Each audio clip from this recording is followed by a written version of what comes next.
Katika session ya leo. So tuko part 2 ya basic part, ambapo tunaangalia kwa wale beginners kabisa namna gani ambao wanaweza wakajifunza na kuelewa biashara hii ya forex. So kama unaangalia video hii kwa mara ya kwanza, na wewe ni pro trader, hii sio video kwa ajili yako. Ni video kwa ajili ya wale watu ambao wanatamani kuanza biashara ya forex na hawajui chochote. Pili, hii ni sehemu ya pili. So that means kuna sehemu ya kwanza. So nenda kwenye channel yetu, andika basic part, then utakuja video ya part 1. Sawa?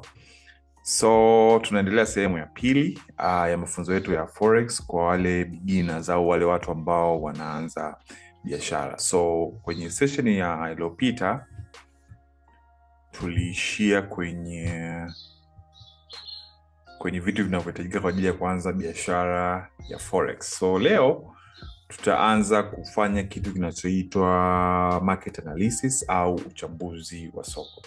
So kumbuka tulisema kwamba kwenye part 1 kwamba trader anakuwa na option mbili, either ya kubuy au kusell. Lakini hiyo ni option ambazo anazipata baada ya kuwa amefanya kitu kinachoitwa market analysis. Sasa uchambuzi wa masoko ya forex uko aina mbili. Aina ya kwanza tunatumia fundamentals na aina ya pili tunatumia technical analysis. Naomba tuanze na fundamental. Jina jingine la fundamental analysis linaitwa macroeconomics trading.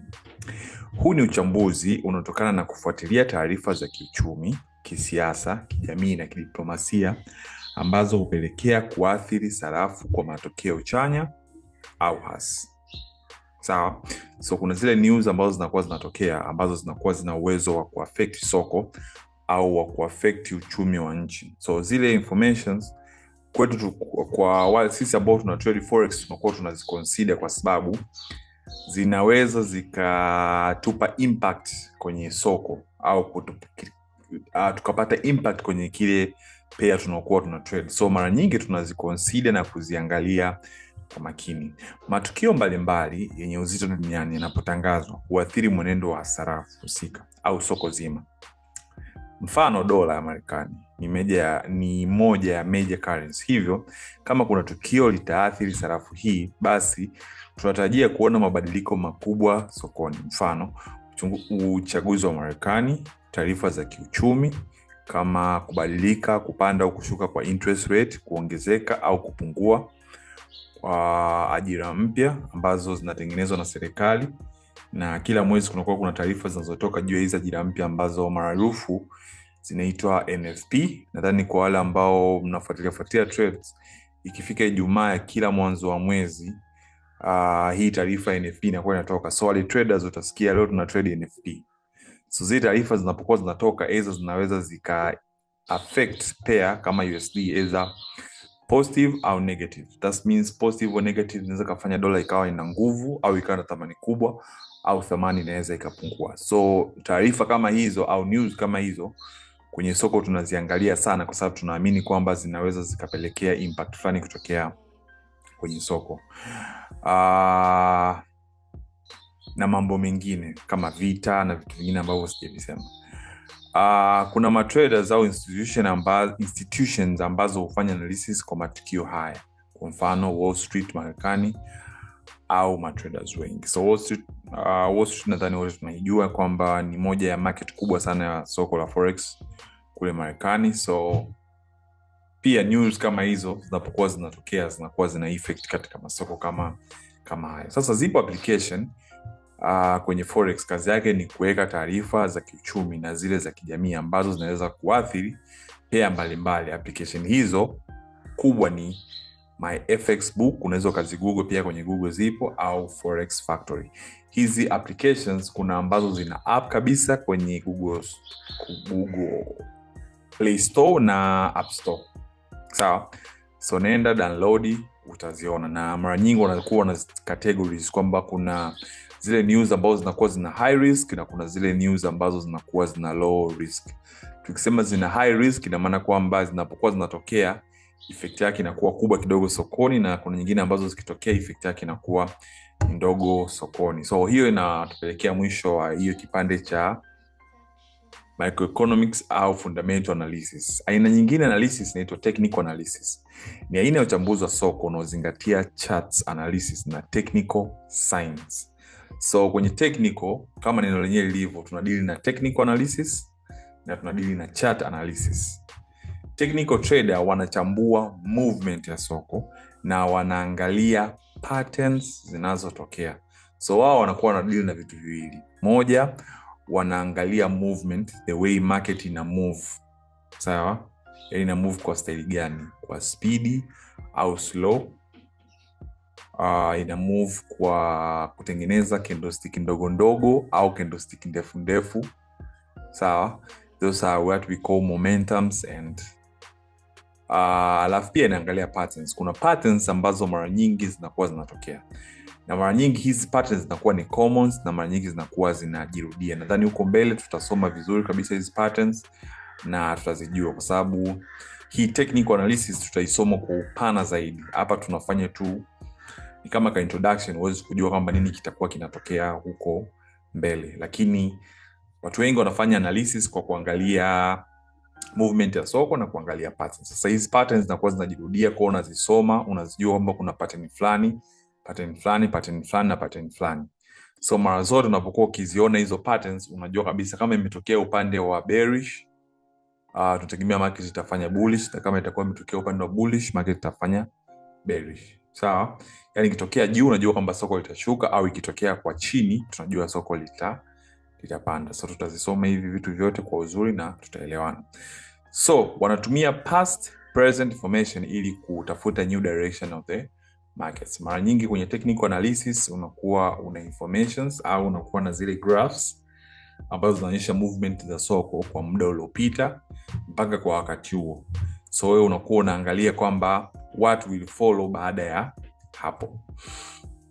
Okay, bulls and bears. Sasa tunaanza na ya kwanza ambao tunaanza na bullish au long au buy au bulls. Sasa in introduction, bulls ni mnyama na bears ni mnyama. Sawa? Bulls ni ng'ombe dume, bears ni dubu au mbwa pori.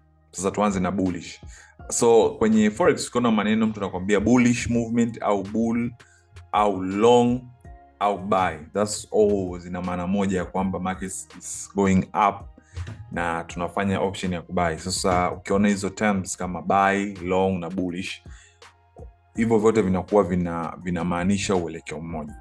So bullish imekuwa originated kutoka kwenye neno bull.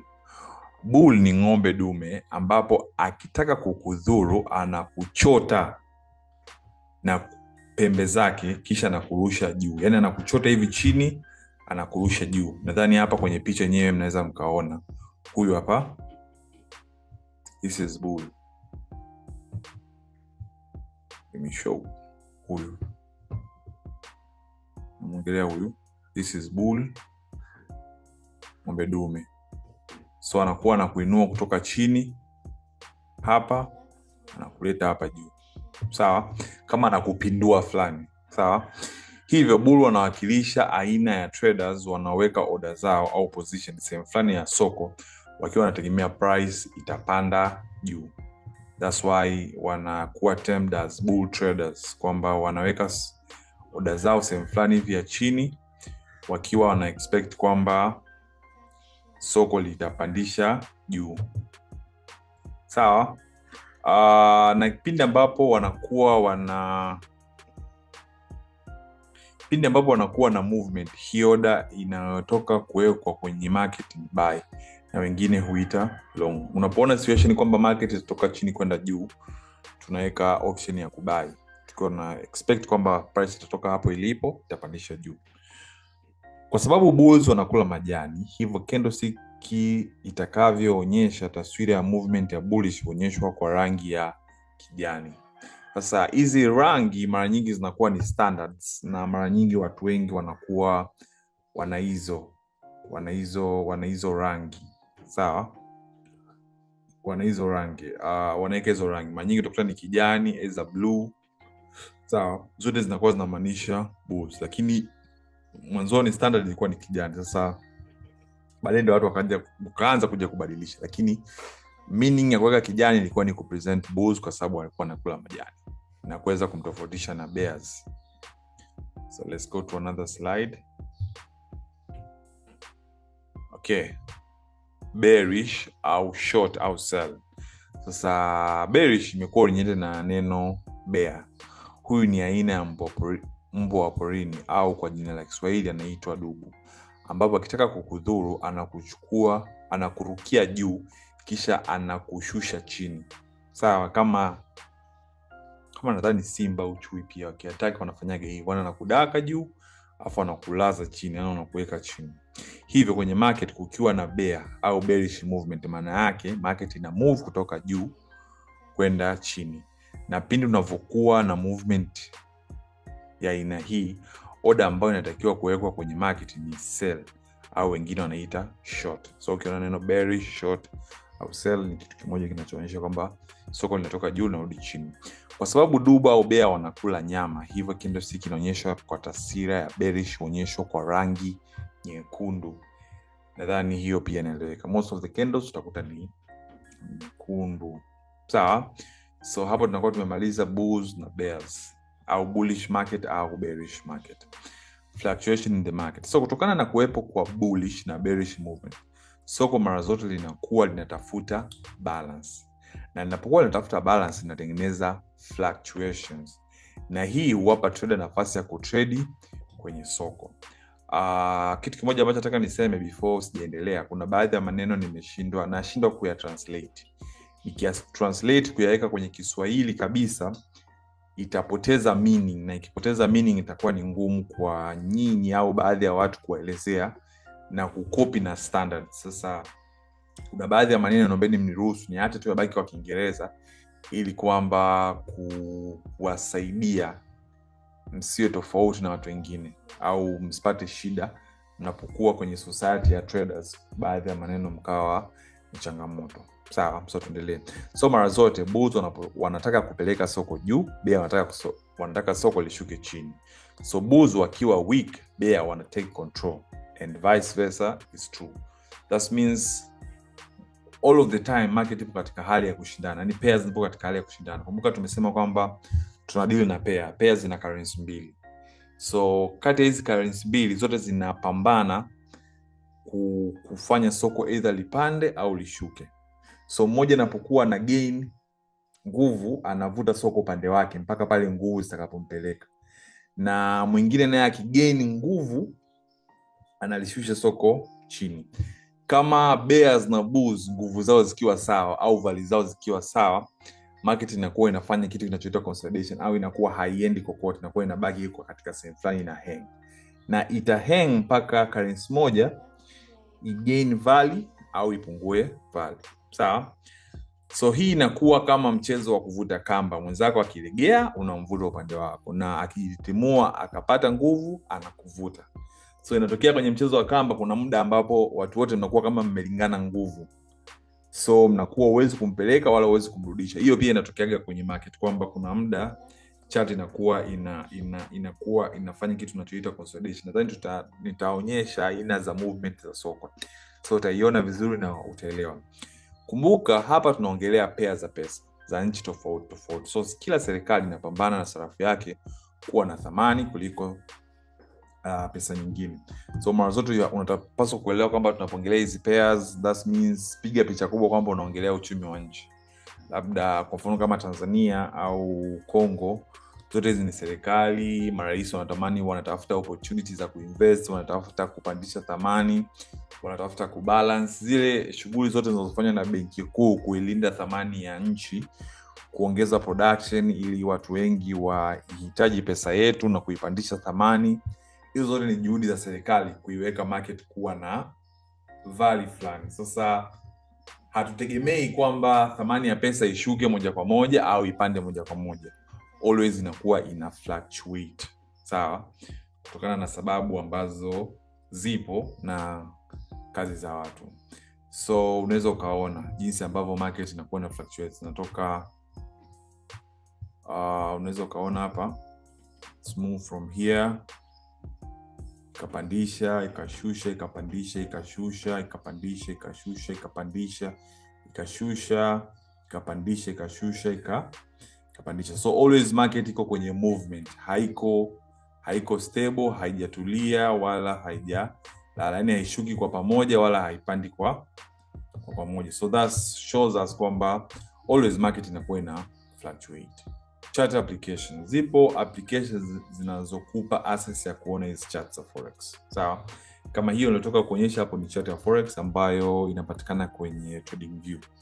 Lakini pia unaweza ukatumia chart kutoka kwenye TradingView au kwenye MetaTrader 4 na MetaTrader 5. Tofauti ya MetaTrader 4 na MetaTrader 5 ni aina ya currency. Kuna baadhi ya currency huwezi kuzipata kwenye MetaTrader 4 lakini zipo kwenye MetaTrader 5. Na kuna baadhi ya pairs ambazo ziko kwenye MetaTrader 5 peke yake. Kwa mfano volatility index yale yapo kwenye MT5, kwenye MT4 hayapo. So huo ndo tofauti wake. Lakini TradingView mara nyingi inakuwa ina combine charts nyingi na zinakuwa zina feature tofauti. Ni kama ilivyo iPhone na Android. Zote zina applications lakini applications zao zina utofauti kidogo. Sawa? Kuna nyingine ni bora, kuna nyingine sio bora. Yaani huwezi ukazicompare wala kuzicontrast. Kila mtu ana features zake ambazo ni special. Na kuna watu wanapenda TradingView, kuna watu hawapendi TradingView, wanapenda MetaTrader 4 au 5. So it depend na application ambayo una feel fine kutumia. Lakini kwa huku kwetu watu wengi tunatumia MetaTrader 4 na 5 kwa sababu brokers wengi tunawatumia huku kwetu wanakuwa hawawezi kusupport TradingView. So ndio maana watu wengi tumejikuta tuna trade MetaTrader 4. So mara nyingi TradingView kuna brokers wengi wale wakubwa ndo unaweza ukatumia TradingView. Nadhani ndio sababu ambao kwa nini MetaTrader 4 au 5 kwetu inakuwa iko maarufu zaidi. Link za kujisajili kupata hizi applications nitaweka link hapo chini kwenye upande wa comments, lakini kama link haitakuwa inafanya kazi au itakuwa ifunguki, unaweza ukanicheck mimi muda wote ukiwa na swali au ukiwa unahitaji link kwa ajili ya kufungua hizi applications na huduma nyingine kama broker verifications, kama unahitaji trainings na vitu vyote. Hiyo ndio namba ya ofisi ambayo unaweza kuwasiliana na mimi. Application hizi mara nyingi zinakuwa ni bure, especially TradingView inakuwa ni bure, labda iwe na special, kama unataka labda special features sana ndio unaweza ukalipia ili kupata zile special features. Sawa? Sasa mara nyingi special features ni kwa wale pro traders. Kwa sisi ambao tunaanza na kwa wewe ambao unaanza, tumia ile free TradingView ambayo inakuwa ni ya kawaida tu, ambayo yenyewe haihitaji zile special features ngumu au kubwa. Type of markets movement. Sasa tumesema kwamba soko linakuwa lina move au lina fluctuate. Sawa? Sasa lina fluctuate kutoka sehemu moja kwenda sehemu nyingine na kutoka kwa muda fulani. So kuna aina 3 za movement. Kuna kwanza inaitwa nadhani hapo ni typing error, ni trending markets. Ya pili ni range markets au sideways, na ya tatu ni chop. So tuanze na trend market.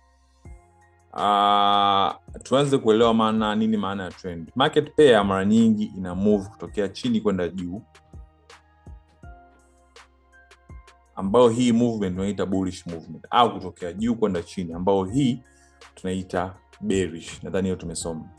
Trend is when price move consistently in either bullish au bearish direction. Trending ni kitendo cha market kushuka katika pattern fulani au katika nisemaje kwa Kiswahili, yani ni kitendo cha market kutoka point moja ya bullish au kwenda bearish, lakini inakuwa inaenda katika mtembeo fulani ambao unakuwa ni simultaneous, yani unakuwa unajirudia. Sawa? Ngoja nikuonyeshe hapa. Hivi ndivyo trending inatokea. Ukiangalia hapo utaona kwamba market ilitoka hapa, inaelezea sasa ile inatoka hapa, inaenda hapa, inaenda, inarudi, inaenda, inarudi, inaenda. mpaka hapa inapobadilisha uelekeo wake na kuanza movement uelekeo mwingine. Lakini kama umeangalia vizuri, market inakuwa kama inaenda inarudi, inaenda inarudi, inaenda inarudi, inaenda. Ukiangalia vizuri jinsi inavyoshuka chini na inavyorudi kupanda juu, inashuka chini kwa umbali mrefu, inapanda juu kwa umbali mfupi. Inashuka chini kwa umbali mrefu, inapanda juu kwa umbali mfupi. Inashuka chini kwa umbali mrefu, inapanda juu kwa umbali mfupi. Inashuka chini kwa umbali mrefu, inapanda juu kwa umbali mfupi. Hiyo ndo tunaita trending, au ndo simple definition ya trending. Na hapa this is market is bearish. Sawa? Bearish. Sawa? Hii ni bullish market. Market inapandisha katika trend fulani, inaenda kupanda juu kunakuwa kurefu kuliko kushuka chini. Inapanda juu kwa umbali mrefu, inashuka chini, inapanda juu kwa umbali mrefu, inashuka chini kwa upande mfupi. Inapanda juu kwa umbali mrefu na inashuka chini kwa umbali mfupi. This is bull au bullish movement. Sawa? So market inatoka chini inakuwa inapandisha juu, au inatoka juu inakuwa inapandisha chini katika pattern fulani. Ule uelekeo unaona kwamba inaenda juu sana, inarudi chini kidogo. Inaenda juu sana, inarudi chini kidogo, au inashuka chini sana, inarudi juu kidogo. That is what we call market trend. Sasa hiyo nimekuelezea kwa namna rahisi ambayo inaweza ikaeleweka na ikawa ni rahisi kuitambua. Na ukiziangalia zinakuwa zina make sense. Kama zina make sense, ndio maana una uwezo wa kuapply huu mstari ambao tunauita ni trend line, kuonyesha kwamba market ilikuwa inaenda mpaka inafika sehemu fulani na rudi, inafika sehemu fulani na rudi, inafika sehemu fulani na rudi. So tunaweza tukaitambua hii trend kwa kutumia hii mistari. Ndio maana nimechora hii mistari. Nadhani tuko na deal na market analysis kwa kutumia price action, tutaizidili na hizi trend line vizuri, na tutaangalia namna ya kuzichora, namna sahihi ya kuzichora, na tunawezaje kuzitrade. Aina ya tatu aina ya pili inaitwa range market au consolidating. Hii ni aina ya mtembeo wa soko. Inatokea kipindi ambacho soko halitrend bullish au bearish. Mara nyingi tunasoma soko lina move sideways, laini kupanda juu na kushuka chini kunakuwa katika usawa, hamna unapozidi. Kumbuka kule kwenye trending tulisema kushuka chini kunakuwa kurefu kuliko kupanda, kushuka chini kunakuwa kurefu kuliko kupanda, kushuka chini kunakuwa kurefu kuliko kupanda. Lakini unapofika kwenye trending, kushuka na kupanda kunakuwa na level sawa. Sawa? Hata kama kuna level sawa, ina maana market inakuwa high trend. Yani kuonyesha picha. Angalia hii movement hapa. Soko limetoka hapa, limekuja mpaka hapa chini, limerudi juu, limekuja hapa chini, limerudi juu, kuja hapa chini, limerudi juu, limekuja hapa. So ukiangalia soko alizidi hapa.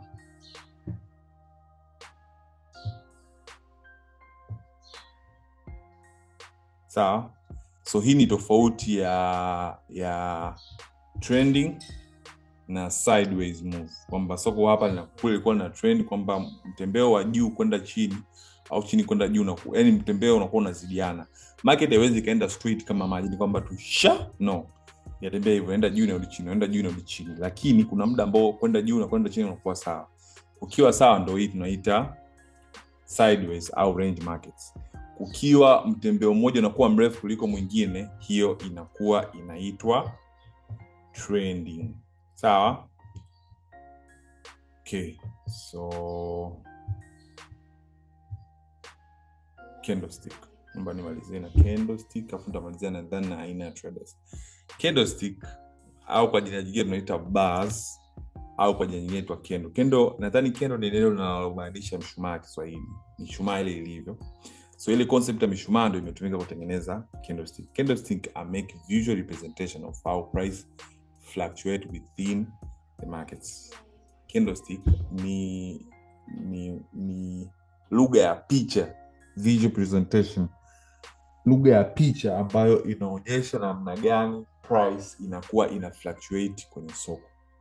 So wakaangalia namna gani ambavyo wanaweza ka present hizi data kwenye soko wakaamua kuweka katika form ya candlestick. Naomba turudi kwenye candlestick uone kitu. Ukiangalia hizi candlestick zinatofautiana. Kuna nyingine ni ndefu, kuna nyingine ni fupi, kuna nyingine kama hizi zinakuwa vidogo, yani kuwa hata kutengeneza bodi haiwezi, zinakuwa kama kimsalaba. Sawa? Sasa hizi zote zinajaribu kueleza impact ya mvutano kati ya bears na bulls. Sawa? Kwamba kuna sehemu mvutano unakuwa mkali, kwamba wote wanakuwa wana balance, so wanashindwa kuform hata body. Ndio maana tunasema hizi zina present ile movement ya soko katika muda fulani. Sasa muda unakuwa huku chini zinakuwa inaonyesha value ya pesa, kwamba kwa jinsi unavyotoka chini unapandisha juu inaonyesha namba zinaongezeka, na huku inaonyesha muda. So candles zinaonyesha kwamba kwa muda fulani mvutano kati ya pair fulani ulikuwa ni mkubwa, mdogo, au ulipungua au ulifanyaje. Sasa kujua kwamba jinsi price inapokuwa ina fluctuate kunatusaidia pia sisi kuweza kufanya prediction kwamba market itapanda value au itashuka value, au market imeenda sana juu. So serikali lazima itafanya kitu kuleta balance na vitu kama hivyo. Time frame. Nadhani nimegusia kidogo mbao kwenye time frame. Ili kuelewa vizuri candlestick ni vizuri kuelewa time frame. Market constant move in a price fluctuation. Mara zote pesa inakuwa ina move, thamani ya pesa inakuwa ina move katika fluctuation, either kupanda au kushuka. With the help of time frame, we can be able to look market in a big picture. We can see what happened in long term or in short terms. Nilisema kwenye charts kwa chini hapa ukiangalia kuna March, June, September 2023, na maana hapa mwaka uliisha. Mwaka ukaanza March, June, August 2024 and so forth. So sasa hivi tuko 2024, tunaelekea mwisho wa mwaka, ndio maana hapa unaona inakaribia 2025. So chini tunaonyeshwa time kwamba kwa siku fulani kwa muda fulani price ilikuwa hapo. Kwa mfano hapa okay, let me use this. Kwa mfano hapa ilikuwa ni September. You see this, hapa ni September, lakini ni September mwaka 2022 kwa sababu 2023 ilianzia hapa, 2024 ilikuwa inaanzia hapa. Sawa? Na 2025 itaanzia hapa. Sawa? So hapa inawezekana katika mwezi September, labda tunaweza kusema hapa inawezekana mwezi wa 11 price ilifika hapa juu katika mwezi wa 11. Sawa? Na mwaka jana mwezi wa 11 pia price ilisogea maeneo hayo, lakini haikufika ile point ambapo ilifika. Mwaka huu price imefika ile point ambapo mwaka juzi ilifika pia. So inatusaidia kujua katika time frame fulani market inakuwa na tabia kufika katika sehemu fulani katika time frame, katika muda fulani. Inatusaidia pia katika kufanya prediction. So kama market ilipokuwa ikifika hapa ilikuwa inarudi chini, na ilipofika hapa irudi chini, tunaamini kwamba hata ikifika hapa kwa mara ya tatu ina probability kubwa either ya kushuka chini au kuendelea.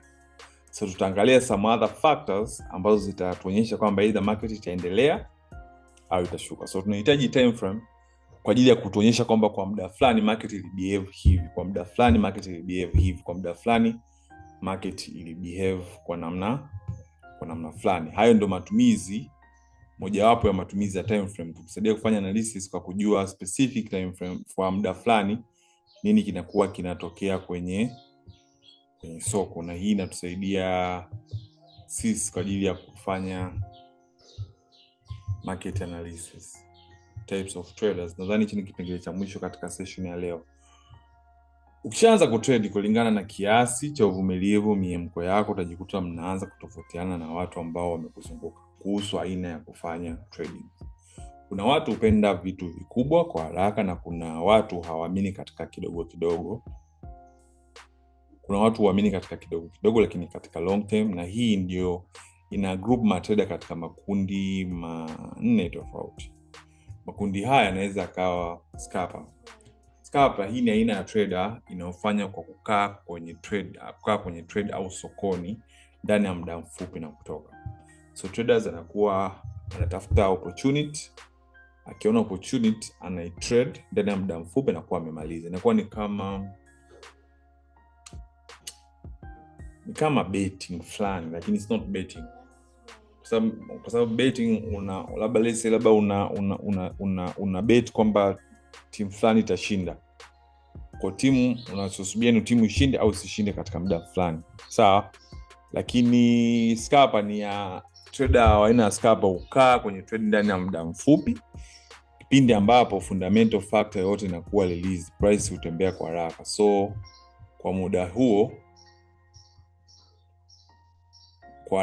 muda huo kabla haijaenda na movement ya kawaida, hivyo wakati huo ndipo fundamental trader hutumia. Sasa hapa nimeelezea kwa kubase kwa aina ya trader ambao wanatumia fundamental. Mara nyingi hao scalpers wanakuwa wanatumia fundamental, ndio maana nimetumia mfano wao. Wale wanakuwa wanasubiri news. Kwa mfano hizi NFP inakuwa inatokaga saa 9 mpaka saa 10. So pale wanasubiria exactly, kisha wanaweka order zao kwenye mida ya saa 9:30, wakiwa wanajua kwenye saa 10 kuanzia saa 9:30 mpaka saa 10 zile news zinakuwa ziko released, na zikiwa released zinakuwa zina impact ya hapo kubwa, kwa sababu watu wengi wanafanya decision kwa kusubiria zile news. Kwa watu wakijua kwamba dola thamani yake imepanda au imeshuka, unakuta movement yake inakuwa ni kubwa. So hapo tu inatokea so kama mtu ana make profit kubwa ndani ya muda mfupi, au ana make loss ndani ya muda mfupi. Aina ya pili nasema ni intraday traders. Hii ni kundi la trader ambao hufanya trade zao ndani ya siku husika bila kulala au kulaza trade. Na trade inakuwa ina run. Huamka asubuhi kwa malengo fulani ambayo kukamilika siku yao inakuwa imekamilika. Hii ni sehemu ambayo ina matraders wengi kuliko kundi lolote. Kundi hili hufanywa na watu wa rika zote. Time frames zinazotumika mara nyingi ni 15 minutes time frame mpaka 30 minutes time frame. Mara nyingi aina hii ya traders wanakuwa wana trade ndani ya siku. Sawa? So ndani ya siku moja anaamka na plans, ana trade, anaisubiria kuanzia asubuhi mpaka jioni. Nadhani and most of these intraday traders ndio wale traders ambao wana trade kulingana na masoko yale. Kuna masoko makubwa ya forex, nadhani tutayasoma pia. I think after this session inayofuata tutasoma ile masoko ya forex. Sasa soko la Tokyo, soko la Marekani, soko la UK linapokuwa linafunguka, ule utofauti wa soko moja soko jingine una drive markets pair za aina fulani kuwa na nguvu kuliko nyingine.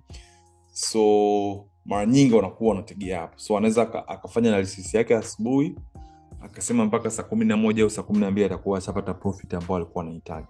So itamlazimu kukaa kwenye trade kwa muda mrefu zaidi. Aina ya tatu ya traders wanaitwa swing traders. Hii ni aina ya traders ambao traders hulaza trade kwa siku zaidi ya moja zikiwa zina run. Nikisema kwamba hulaza, na maanisha kwamba unaweka order yako sokoni na una uwezo kukaa siku moja, siku mbili ukiwa unasubiria ile order yako iende kwenye profit ile ambayo unaitaka. So inaweza isikamilike ndani ya siku moja, ikakamilika ndani ya siku mbili, au inaweza isikamilike ndani ya siku mbili, ikakamilika ndani ya wiki. Sometimes they go even month wakiwa wanasubiria order. The difference ni kwamba profit anayoipata kuanzia scalper inakuwa ni ndogo, intraday trader inakuwa kubwa kidogo kulingana na scalper, na swing traders inakuwa ni kubwa. Sawa? Kwa mfano hao swing traders wanaanzia pips 500 na kuendelea. Wale day traders mara nyingi unakuta wanatafuta pips 100, hazizidi 100. Scalpers wanatafuta pips 10, 20, 30. So expectation ya profits inatofautiana kutoka aina moja ya traders mpaka aina nyingine. So kwa leo naomba tuishie hapa. Kama utakuwa una swali, naomba uniandikie hapo chini, au unaweza kuniandikia kwa WhatsApp. So wasiana sisi direct, tutaweza kukusaidia na kushare na wewe. So bye and let's meet kwenye part 3 ya video ya basic training ya forex. So bye and have a nice time.